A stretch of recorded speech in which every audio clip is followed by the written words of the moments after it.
सबको नमस्कार அனைவருக்கும் வணக்கம். Hello everyone, welcome to knowledge Duniya. வருகிற ஆகஸ்ட் மாதம் பிராத்மிக் தேர்வு நடக்குது. அந்த தேர்வுக்கு நாங்கள் கொஷின் பேப்பர் பிராத்மிகில் இப்போ ஃபஸ்ட்டு கொஸ்டின் 3 பார்ட்டாக நாங்கள் பிரிச்சுருக்கோம். அதில் ஃபஸ்ட்டு பார்ட் ரோமன் லெட்டர் 1லேருந்து 6 வரைக்கும் போட்டிருக்கோம். செகண்ட் பார்ட் 7லேருந்து 11 வரைக்கும் போடுறோம். தேர்டு பார்ட் 12லேருந்து 16 வரைக்கும் போடுறோம். இந்த 3 பார்ட்டு நீங்கள் பார்த்தீங்களாவே கண்டிப்பாக இதுலேருந்து தான் வரும். இப்போ நம்ம थर्ड वीडियोस பார்க்கலாம். 12th रोमन किन्हीं 4 प्रश्न के उत्तर एक वाक्य में लिखिए. இது ஷார்ட் क्वेश्चन கொடுத்துருக்காங்க. மற்றதுல 4 வினாக்களுக்கு மட்டும் 4 பிரச்சனை அப்படின்னா 4 क्वेश्चन மட்டும் விடை எழுதுங்கன்னு சொல்லியிருக்காங்க. ஒவ்வொரு வாக்கியத்தில் விடை இருந்தால் போதுன்றாங்க. மார்க் மொத்த மார்க் 8 மார்க்கு. அப்போ 4 அப்படிங்கும்போது ஒன்றுக்கு 2 மார்க்கு. ஃபஸ்ட்டு கொஸ்டின், கிஷான் ககாங் ரகத்தேகை விவசாயி எங்கே வசிக்கிறார்? அப்போ ககாங் ரகத்தேன வாழ்கிறது, அவர் எங்கே வாழ்கிறார்? கிஷான் காவ்மே ரகத்தேகை விவசாயி கிராமத்தில் வாழ்கிறார். அப்போ இந்த ககாங்கிற இடத்துல காவ்மே மீதில் கொஷின்லேயே உங்களுக்கு ஆன்சர் இருக்குது, அப்படியே பார்த்து எழுது. இந்த ககான்ற இடத்துல காவ்மேன்னு சொல்லிட்டு ஃபுல்லாக எழுதி பார்த்தா உங்களுக்கு 2 மார்க் கிடைக்கும். செகண்ட் ஒன், கோன் ஆபூஷன் பனாத்தேகை தங்க ஆபூஷன் அப்படின்னா தங்க வேலைன்னு அர்த்தம். தங்க வேலை உருவாக்குபவர் யார்? கோன்னா யாருன்னு அர்த்தம். ஷோனார் ஷோனார் ஆபூஷன் பனாத்தேகை. அப்போ கோன் அப்படி யாருன்னு கேட்குறப்ப ஷோனார் அப்படின்னா தங்க வேலை செய்கிறவங்க. தேர்டு ஒன், விட்டமின் சி கின் கின் சீஜோன் சே மில்தாகை. வைட்டமின் சி எதிலிருந்து கிடைக்கிறது? Vitamin C. இந்த கொஷின் அப்படியே எழுதிட்டு இந்த கின் கின் அப்படின்னா எந்த பொருள் இருந்து, சீஜோ அப்படின்னா பொருள்னு அர்த்தம். எந்தெந்த பொருள் அப்படிங்கும்போது விட்டமின் சி. நீம்புனா லெமன் எலுமிச்சம்பழம். ஆள் உருளைக்கிழங்கு. ஹர்மிச்சு அப்படின்னா பச்சை மிளகாய். ஆதிமி மில்தாகை எலுமிச்சம்பழம் உருளைக்கிழங்கு பச்சை மிளகாய். முதலில் ஆதி அப்படின்னா ஆதிசே முதலியவற்றிலிருந்து கிடைக்கின்றன. இந்த 3 ஃபுல்லாக நீங்கள் எழுதி பாருங்கள்.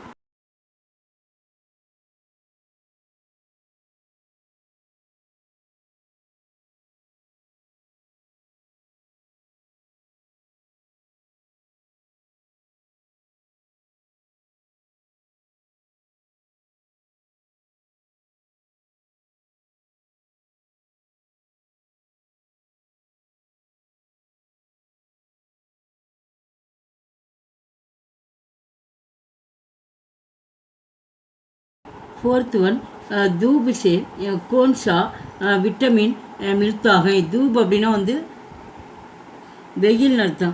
வெயிலிலிருந்து என்ன விட்டமின் கிடைக்கிறது? அப்போ தூப் சே விட்டமின் டி மில்தாகை. வெயில் மூலம் நம்மளுக்கு விட்டமின் டி கிடைக்கிறது, வைட்டமின் டி கிடைக்கிறது. கன்னியாகுமரிக்கா பூரானா நாம் கியாகை. கன்னியாகுமரியுடைய பழைய பெயர் என்ன? அங்கே குமாரின்னு இந்தியில் குமாரின்னு வரும். கன்னியாகுமரின்னு தமிழ் கன்னியாகுமரி நம்ம சொல்லுவோம். இந்த இந்தியில் குமாரி. கன்னியாகுமரியுடைய பழைய பூரானா அப்படின்னா பழையன்னு அர்த்தம். பழைய பெயர் என்ன? கன்னியாகுமரி கா பூரானா நாம். அப்படியே இந்த நாம் வரைக்கும் அப்படியே எழுதிட்டு இந்த கியான்ற இடத்துல நாஞ்சில் நாடுகை. அப்போ நாஞ்சில் நாடுன்னு ஒரு 5 டைம் நீங்கள் எழுதி பார்த்தீங்கன்னா ஈஸியாக இருக்கும். இங்கே நான் மேலே டாட் இன்னுன்னு படிக்கணும். நா இன் சி இல் நா டு நாஞ்சில் நாடு ஹே அப்படியே இந்த கன்னியாகுமரி பழைய பேர் நாஞ்சில் நாடு. 6th ஒன், கன்னியாகுமரி கே சமுத்திர தட்டு பர் கிஸ்கா மந்திர்கை. கன்னியாகுமரி கடற்கரையில் என்ன கோயில் இருந்தது? கிஸ்கா அப்படின்னு எந்த கோயில் இருந்தது கடற்கரையில்? கன்னியாகுமரிக்கு சமுத்திர தட்டு பர். இந்த சமுத்திர தட்டு பர் வரைக்கும் கேள்வி இல்லை, அப்படியே எழுதிட்டு தேவி கன்னியாகுமரிக்கா மந்திர்கை. அந்த கடற்கரையில் தேவி கன்னியாகுமரியுடைய அம்மன் சிலை இருக்கிறது. கோயில் அந்த கோயில் தேவி கன்னியாகுமரியுடைய அம்மன் சிலை இருக்கிறது. 7th ஒன், ஸ்கூல் மீ படாயி கித்தனை பஜே சுரு ஹோத்திகை. பள்ளியின் படாயினா படிப்பு அர்த்தம். பள்ளியின் படிப்பு எத்தனை மணிக்கு ஆரம்பமாகிறது? ஸ்கூல் மே படாயி. படாயி வரைக்கும் அப்படியே எழுதிட்டு கித்தனைன்ற இடத்துல 10 பஜேன். பள்ளியினுடைய படிப்பு 10 மணிக்கு ஆரம்பமாகிறது. அப்போ கிளாஸ் 10 மணிக்கு தொடங்குது அப்படின்னா இப்போ 10 பஜே அப்படின்னா 9 பஜே அப்படின்னா எழுதலாம். 8th கொஷின், சாத்திர கித்தினே கித்தினே பஜே கர் ஜாத்தேகை, மாணவர்கள் எத்தனை மணிக்கு வீடு திரும்புகின்றனர்? பள்ளியிலேருந்து எத்தனை மணிக்கு சேர்ந்து வீட்டுக்கு போகிறாங்க? சாத்திர ஷாம்கோ சக. அப்போ கித்தினே பஜேன்ற இடத்துல வந்து ஷாம்கோனா மாலைன்னு அர்த்தம். பள்ளி முடிந்தவொடனே அவங்க விளையாண்டு என்ன பண்ணுறாங்க, 6 மணிக்கு வீடு திரும்புகின்றனர். ஷாம்கோ சகன்னா 6ன்னு அர்த்தம். ஆனால் ஷாம்கோ பாஞ்சுனா 5 மணி நம்ம எழுதிக்கலாம். 5ல் 6 எழுதலாம். ஷாம்கோ சக பஜே கர் ஜாத்தேகை. மீதில் வந்து அப்படியே வந்து இங்கே பஜே கர் ஜாத்தியெல்லாம் அப்படியே இருக்குது, அப்படியே எழுதிக்கலாம். ஷாம்கோ சக. இதை மட்டும் நீங்கள் நல்லா தரவாக படிச்சிங்க. மொத்தம் இதில் 8 கொடுப்பாங்க. ஏதாவது 4 மட்டும் எழுதினா போதும். மொத்தம் மார்க் வந்து இதுக்கு 8 மார்க்கு. ஒன்றுக்கு 2 13 क्वेश्चन किनकी 2 प्रश्न के उत्तर 3 वाक्य में लिखिए. இது டீட்டெயில் கொஷின் வந்து 3 வாக்கியத்துலேருந்து விடை எழுதுகின்றாங்க. மொத்தம் இதுக்கு வந்து டோட்டலாக வந்து 2 பிரச்சனை 2 கேள்வி மட்டும் எழுத சொல்லியிருக்காங்க. உங்களுக்கு வந்து இதில் 4 கொடுப்பாங்க.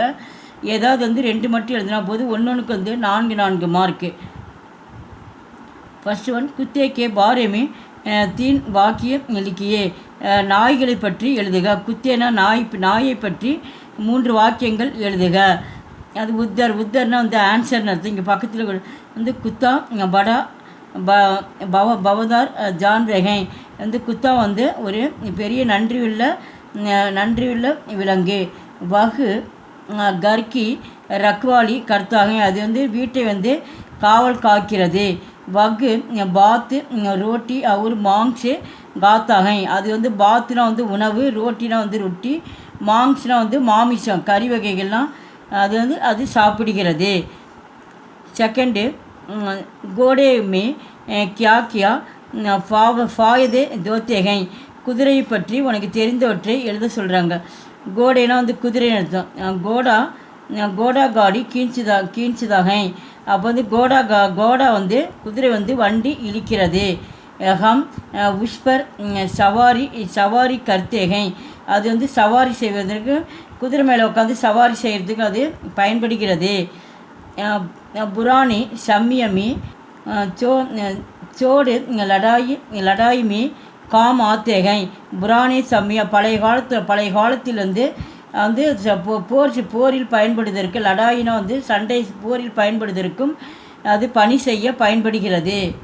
தேர்ட் கொஷின் दूसरी मंजिल की दुकानें और कपड़े की दुकानें के बारे में लिखिए. दूसरी मंजिल வந்து 2வது மாடியில் வந்து 2வது மாடி கடையில் வந்து கப்படேக்கு துக்கானே துணி கடையில் வந்து அது அங்கே என்னென்ன இருந்ததுன்னு அது எழுத சொல்கிறாங்க. दूसरी मंजिल में दवाईனா மெடிசன்ஸு, பர்தன் பாத்திரங்கள், செப்பல், ஜூத்தி அப்படின்னா ஷூன்னு அர்த்தம். ஆதிக்கு கத்தார் மீ சப்ஜிக்கு துக்கானேகை, அப்போ வந்து 2வது மாடியில் வந்து மெடிசன்ஸ் மருந்தகம் கிடைச்சது. அடுத்தது வந்து பாத்திரங்கள் இருக்கின்றன. அடுத்தது ஸ்லிப்பர் செப்பல் அப்படின்னா ஸ்லிப்பரு, ஷூ போன்றவற்றையும் அங்கே கிடைக்கின்றன. பீச்சேக்கு பின்னால் வந்து கத்தார் மீ ஷாபுன் ஆதிக்கு துக்கானையும், அது கடைக்கு அந்த பின்னாடி என்ன இருந்தால் அந்த கடையில் வந்து சோப்பு, இந்த கடைங்கள் வந்து சோப்பு வந்து பின்னாடி அடுக்கி வச்சுருந்தாங்களா, அதுதான் கத்தார்மே ஷாஃபுன் ஆதி. ஷாபுனா சோப்புன்னு அர்த்தம் போன்றவை அங்கே 2வது மாடியில் கிடைக்கின்றன. फोर्थ क्वेश्चन गांधी को दक्षिण अफ्रीका में क्या अनुभव हुआ. காந்திஜி வந்து தட்சிண ஆப்பிரிக்கா அப்படின்னா தென்னாப்பிரிக்காவில் அவருக்கே கிடைத்த என்ன அனுபவம் கிடைத்தது. கியா என்ன அனுபவம் இருக்குது அவனுக்கு கிடைச்சது காந்திஜிக்கு. दक्षिण अफ्रीका में भारतीयों के प्रति अंग्रेजी भाव दिखाते हैं. அங்கே வந்து சவுத் ஆப்பிரிக்காவில் வந்து பாரதியோங்கே பிரதி அவங்க வந்து இந்தியர்களுக்கு வந்து ஆங்கிலேயருக்கு வந்து பேவபாத்து அப்படின்னா நம்மளை வந்து ஒரு வேறு விதமாக பார்க்கின்றனர். காந்திஜி கா इस பேவபாத் சே லடினா படா. அப்போ வந்து தென்னாப்பிரிக்காவில் வந்து நம்மளுக்கு வந்து ரொம்ப ஒரு வேறு விதமாக பார்க்கறதுனால என்ன பண்ணுறாரு, அங்கே தான் வந்து போராட்டம் வந்து ஆரம்பித்தார். சத்தியாகிரகக்கா பிரயோக் கர்கே காந்தி இஸ் லடாயி மே ஜாத்தே ஹை. முதல்ல வந்து தென்னாப்பிரிக்காவில் சத்தியாகிரகன்றத முதல்ல வந்து அங்கே தான் வந்து ஆரம்பித்தார். அடுத்து 14th ரோமில் வந்து எஸ்ஏ கொடுத்துருக்காங்க இந்த இடத்துல. அதில் 3ல் வந்து ஏதாவது வந்து ஒரு எஸ்ஏ எழுதணும். இதில் இருக்க வந்து ஃபஸ்ட்டு வந்து தூத்துமே பாணி கொடுத்துருக்காங்க. அடுத்தது ஏக்தா கஃபல், அடுத்தது நியாயகி இதோ ஐஷா. 3மே இம்பார்ட்டன்ஸு. இது 3ஐயும் நல்லா பார்த்து வீடியோஸில் நாங்கள் ஃபுல்லாக போட்டிருக்கோம். நீங்கள் அங்கே போய் ஃபுல்லாக நீங்கள் படிச்சுக்கலாம். இதுக்கு வந்து மார்க் வந்து எஸ்ஏக்கு வந்து 8 மார்க்கு. ஏதாவது ஒன்று எழுதுனா போதும். அதுங்க முக்கியமாக வந்து அவங்களாம் ஒரு கோடு எல்லாம் கொடுத்துருக்காங்க. இங்கே கோடு இருக்குது. நீங்கள் வந்து தமிழ் இங்கிலீஷ் வந்து கோட்டுக்கு மேலே எழுதுவோம். ஆனால் நீங்கள் அந்த மாதிரி எழுதிடாதீங்க. கோட்டுக்கு கீழே தான் வந்து நம்ம வந்து எழுத்து வந்து இருக்கணும். அதை நல்லா ஞாபகப்படுத்திக்கோங்க. தமிழ் இங்கிலீஷ் மாதிரி எழுதுறவங்க கோடை கீழே எழுத்து எழுதிட்டு மேலே வந்து நம்ம கோடு கிழிக்கணும். அப்போ தான் வந்து ஹிந்தி வார்த்தை வந்து நம்மளுக்கு தெரியும். அது முக்கியமாக ஞாபகத்தில் வச்சுங்க. இந்த மாதிரி தான் வந்து கொஷின் மாடல் வந்து இந்த மாதிரி தான் வந்து உங்களுக்கு எக்ஸாம் காலில் வந்து உங்களுக்கு தருவாங்க. அதில் நீங்கள் வந்து ஆன்சர் வந்து ஃபில் பண்ணி நீங்கள் கொடுத்துட்டு வரலாம். நெக்ஸ்ட்டு 5th ரோமன் கின்கி 5 वाक्यों का अनुवाद பிராந்திய பாஷா மே லிखे. இங்கே வந்து பிராந்திய பாஷா அப்படின்னா வந்து உனக்கு தெரிந்த மொழியில் வந்து நீ எழுதலான்னு சொல்லியிருக்காங்க. இதுக்கு மார்க் வந்து 5 மார்க் கொடுத்துருக்காங்க. இது வந்து ஹிந்தியில் கொடுத்துருவாங்க. நீ ஆன்சர் வந்து இங்கிலீஷ்லன்னு எழுதலாம், தமிழ்லையும் நம்ம எழுதலாம். நம்ம தமிழ் வழியில் இருக்கிறதுனால தமிழில் ஃபுல்லாக இங்கே எழுதியிருக்கேன். தும் யக் கிதாப் படு, நீ இந்த புத்தகம் படி. ஆப் யகாங் ஆயியே, ஆப்புனா வந்து நீங்கள் அடுத்து நீங்கள் இங்கே வாருங்கள். ஆகியே அப்படின்னா ஒரு எக்ஸ்பெக்டாக கூப்பிடுறது. நீங்கள் இங்கே வாருங்கள். வேலு கர் ஜாத்தாகே, வேலு வீட்டிற்கு போகிறான். 4th ஒன் லடுக்கே மைதான் மீ கேள்த்தே ஹை, பையன்கள் மைதானத்தில் விளையாடுகிறார்கள். மை பாட்லிக் ரஹா ஹூ, இப்போ இங்கே மை வந்ததுனால இங்கே ஹூ வந்திருக்கு. நான் பாடம் எழுதி கொண்டு இருக்கிறேன். அப்போ ரஹா அப்படிங்கும்போது கண்டினியூஸ் சென்டென்ஸ்னால நான் எழுதி கொண்டு இருக்கிறேன். பிதாஜி கத்து லிக்கு ரஹே ஹை, அப்பா கடிதம் எழுதி கொண்டிருக்கிறார். லலிதா ஆஜ் யகாங் ஆயேகி, லலிதா இன்று இங்கே வருவாள். கோபால் ஆயா, கோபால் வந்தான். ஆயா அப்படின்னா பாஸ்ட் டென்ஸில் வந்து வரும் இறந்த காலத்தில். மற்ற இதில் டோட்டலாக 8 கொடுத்துருக்காங்க. நீங்கள் வந்து 5 மட்டும் எழுதினா போது. இது ஒன்றுக்கு வந்து ஒவ்வொரு mark. 16th Roman last Roman இது. கின்கின் 4 வாக்கியங்கு அனுவாத் ஹிந்தி மே லிக்கியே. இப்போ வந்து ஹிந்தி மே அப்படின்னா ஹிந்தியில் தான் அவங்க வந்து சொல்லியிருக்காங்க. அவங்க வந்து தமிழ் ஆங்கிலத்திலையும் கொடுப்பாங்க, தமிழ்லையும் கொடுப்பாங்க. அதை வச்சு என்ன பண்ணி ஹிந்தியில் எழுதணும். வச்சு நீங்கள் ஹிந்தியில் எழுதணும். அதுக்கு வந்து ஒன்றுக்கு மார்க் வந்து 2 மார்க்கு. மொத்தம் வந்து அவங்க டோட்டலாக அதில் 8 கொடுத்துருக்காங்க. 4 எழுதி சொல்லியிருக்காங்க. 4 வாக்கியம், 4 வாக்கியத்துக்கு வந்து ஹிந்தியில் எழுத சொல்லியிருக்காங்க. 2 mark. Don't drink coffee, coffee குடிக்காதே. அப்போ காஃபி அப்படி ஹிந்தியில் எழுதிக்கிறீங்க. அப்போ வந்து குடிக்காதே அப்படிங்கிற ஆர்டராக சொல்கிறதுனால அப்போ மத்து வந்து நம்ம யூஸ் பண்ணோம். அப்போ நகி வந்து யூஸ் பண்ணக்கூடாது இந்த இடத்துல. மத்து பிவோ, காஃபி மத் பிவோ. பிரிங் த பென், பேனாவை கொண்டு வா. அப்போ தமிழ் வச்சு நீ ஹிந்தியில் எழுதலாம். பேனாவை அப்படிங்கும்போது களம். அப்போ கொண்டு வா அப்படிங்கும்போது லாவோ, களம் Lao. I woke up 5 o'clock in the morning. அப்போ நான் காலை 5 மணிக்கு எழுந்திருக்கிறேன். அப்போ நான் அப்படிங்கும்போது மைன் வரும். அப்போ வந்து காலை அப்படிங்கும்போது சபேரே, 5 மணி அப்படிங்கும்போது 5 பஜே எழுந்திருக்கிறேன். பஜே உர்த்தாகும், நான் காலை 5 மணிக்கு எழுந்திருக்கிறேன். The servant is going to the market, வேலைக்காரன் கடைவீதிக்கு போய்கொண்டிருக்கிறான். வேலைக்காரன் அப்படிங்கும்போது நவுக்கர், கடைவீதிக்கு பாஷார் போய்கொண்டிருக்கிறான். ஜா ரஹா ஹே, அப்போ ரஹா அப்படிங்கும்போது போயிட்டே இருக்கான். அப்போ ஜா ரஹா ஹே. வி பை ஃப்ரூட், நாங்கள் பழம் வாங்குகிறோம். அப்போ நாங்கள் அப்படிங்கும்போது பன்மையில் வருதுனால ஹம்மு. பழத்துக்கு வந்து ஃபல் கரீத்தினே, வாங்குகிறோம். கரீத்தினே ஹைன். அப்போ வந்து பன்மையில் வந்ததுனால இங்கே ஹம்மு வந்து என்ன வரும் இந்த இடத்துல ஹைன். அப்போ ஹே போட்டு இந்த இடத்துல டாட் வைக்கணும் இந்த இடத்துல. 6th one Kamala is playing on the veena. Kamala வீணை வாசித்து கொண்டிருக்கிறாள். அப்போ வந்து கமலா வீணைக்கு வந்து பீஜா, வீணா வாசித்து கொண்டிருக்கிறாள். பஜார் ரஹிக, இப்போ கமலா அப்படிங்கும்போது அந்த ரஹி, அப்போ கேலை குறிக்கிறதுனால இந்த இடத்துல ரஹின்னு இருந்தால் பாயாக இருந்தால் இங்கே அந்த ரஹான் வரும். அப்போ கமலா வீணா பஜா ரஹிஹே. Seventh one I shall play in the playground. இப்போ நான் மைதானத்தில் விளையாடுவேன். அப்போ நான் மைதானத்தில் மைதான்மே எந்த இடத்துல குறிப்பிட்டு சொல்கிறோம். அப்போ தில் வரும். அப்போ தில் வந்தால் மே போட்டுக்கணும் கண்டிப்பாக. மைதானத்தில் விளையாடுவேன். கேளுங்கா இனிமேல் தான் விளையாட போகிறேன். அதுதான் இங்கே வந்து கான்ற மாதிரி வரணும். மைதான்மே கேளுங்கா. Last I spoke in the meeting. நான் சபையில் பேசினேன். சபைனா வந்து மீட்டிங்கில் கூட்டத்தில் வந்து பேசுகிறது.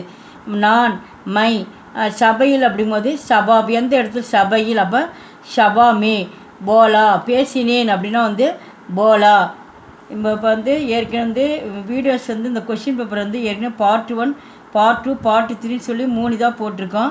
பிரித்து போட்டிருக்கோம். அந்த 3ஐயும் நீங்கள் படித்து பார்த்தா தான் மொத்தம் டோட்டலாக வந்து கொஷின் வந்து 95 மார்க்ஸ் கொடுத்துருக்காங்க. உங்களுக்கு ஹேண்ட் ரைட்டுக்கு நீட்டாக எழுதுனீங்களா ப்ளஸ் வந்து 5 மார்க் கொடுப்பாங்க. இதில் இருக்கிறதே நீங்கள் நல்லா படித்து எழுதி பாருங்கள். இதிலேருந்து வந்து கண்டிப்பாக வரும். இங்கே அவங்களே வந்து கோடு இருக்குது. அந்த கோட்டுக்கு கீழே தான் நீங்கள் வந்து எக்ஸாமே நீங்கள் வந்து லெட்டர்ஸே நீங்கள் எழுதணும். நீங்கள் கொஷின் பேப்பரில் கோடு போட்டு தான் உங்களுக்கு எக்ஸாம் ஹாலில் வந்து இருக்கும்.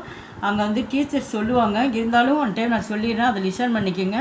இதுலேருந்து கண்டிப்பாக திரும்ப வரும். இதை ஃபுல்லாக நீங்கள் படிச்சுட்டு இப்போ இருந்தே டெஸ்ட் எழுதி பாருங்கள். ரொம்ப யூஸ்ஃபுல்லாக இருக்கும். எங்கள் வீடியோக்கு லைக் பண்ணுங்கள், ஷேர் பண்ணுங்கள். எங்கள் சேனல் ஃபஸ்ட்டு வந்தால் மறக்காமல் சப்ஸ்கிரைப் பண்ணுங்கள். உங்களுக்கு ரொம்ப யூஸ்ஃபுல்லாக இருந்தால் கமெண்ட்ஸ் பண்ணுங்கள். நன்றி, தன்யவாத்.